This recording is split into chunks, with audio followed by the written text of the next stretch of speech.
all right. Look, I understand what you're saying, Tim, but like almost every time you're in the news is for a right-wing position. But I'm not. Okay, but listen, let me finish the thought. But I hear you. And you just said, for example, you're pro-choice. And what I'm getting to is, like, you know, it's the left. It's probably because, like, the news hates you if you're right-wing. So anytime you have a right-wing position, they're like, how dare he question the left? That's not what we're doing here. So is that even relevant? I don't think so, but, you know. Left-right thing is not really working anymore, right? Because your positions, yes, are sometimes in a lot of instances. The left-right thing is working pretty well still, and we're still so divided over nothing. But I see where he's coming from, because it's like maybe he's just now realizing that like all these people being called one way or another and being canceled because of their politics, and the reality is like these people really aren't that left or right. It's just like they'll have an opinion on one topic. That doesn't make you left or right. Like we disagree like on a lot of things. It's like how Tim Pool gets called like right a lot by a lot of these leftists, but he's very left-leaning compared to most conservatives. And you know, for the most part, he's pro-choice, it seems like, and he tends to be left-leaning on a lot of things, but the left is just so far left-leaning now that they just look at him and they're like, they can't fathom he's anything but a conservative. But, you know, so it's just like a lot of people are really just moderates. There's a whole class and group of politicians, or like, you know, people with their political alignment being moderate. And that's like so many people. That's a large percentage of the population that tends to be more on the moderate position. That tends to be actually probably maybe more common, definitely more common than being on the extreme side one way or another. And yet everybody just views the world as being so like radicalized, like, oh man, there's this huge movement of extreme right and extreme left, and like, you know, these people are just going to follow their leaders like in lockstep all the way off a cliff, you know, taking our whole country down with it. And they're all convinced of this. But it's like most people are just like moderate and are just like just scratching their head at what all these politicians are doing.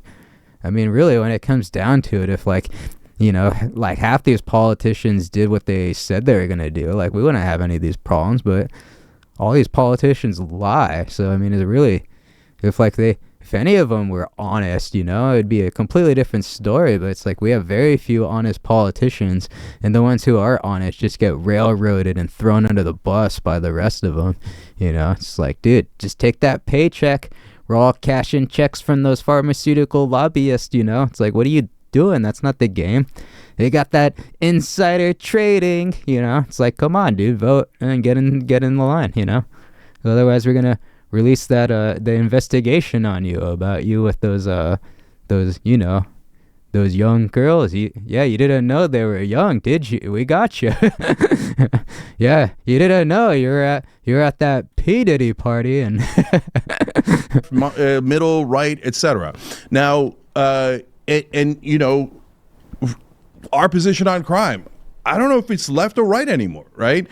What is like, I'm against crime, but I want police reform. Is that, I think that's left, but some portions of the left say, no, that's not left. No, you have to be like, pretend.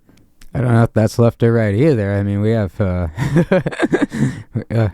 we just have a lot of lack of accountability. I think one of the problems is just the laws that we have on the books aren't even being enforced. Like, there's laws that are against like cops being able to abuse their power, and yet it's extremely rare for like a cop to be prosecuted for like an abuse of power for like, you know, and yet when you have like a cop that gets like something like the George Floyd case or some of these other cases, it's like they were so they got so built up by the news and popularized and politicized that, you know, they just threw the hammer. They went overboard at that guy. And yet, it's like, really, we need just something in the middle. Like, we need these people totally being held accountable for like taking advantage and not following the protocol right or doing certain things.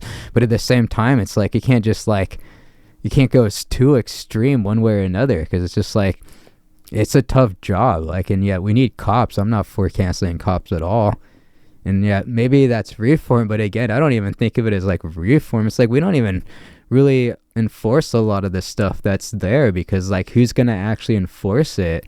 And so you could pass new laws and try to reform things, but is that going to do anything if you have like massive bureaucratic waste and like massive corruption and just like ignoring the laws and people just being like, I'm not going to prosecute my homeboy that did what I told him to do in the first place? It's like, yeah, what if you have like a whole entire corrupt like police chief and department or something, you know? It's like, they're good luck like enforcing anything. It's just like, you know, there's and so that's a huge problem, is a lot of these groups and government groups and other things, just like they might have like widespread corruption coming in from the top, and what do you do? Or even in the middle, some cases the people at the very top aren't even aware of the massive corruption underneath them.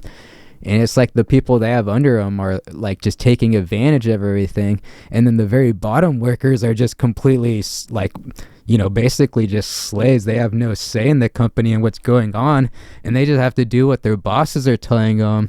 And it's really rare for them to be able to say like, get in touch with the people above them and be able to report on the corruption and what's going on without themselves getting fired or being subject to retaliation and stuff like that. So that's a massive problem in every sector of our country, like corporate America and the government. That's just everywhere I've seen this problem. But thanks for watching this clip from Cat Ballz. Subscribe to watch the full episode and more clips like this, and we'll catch you next time.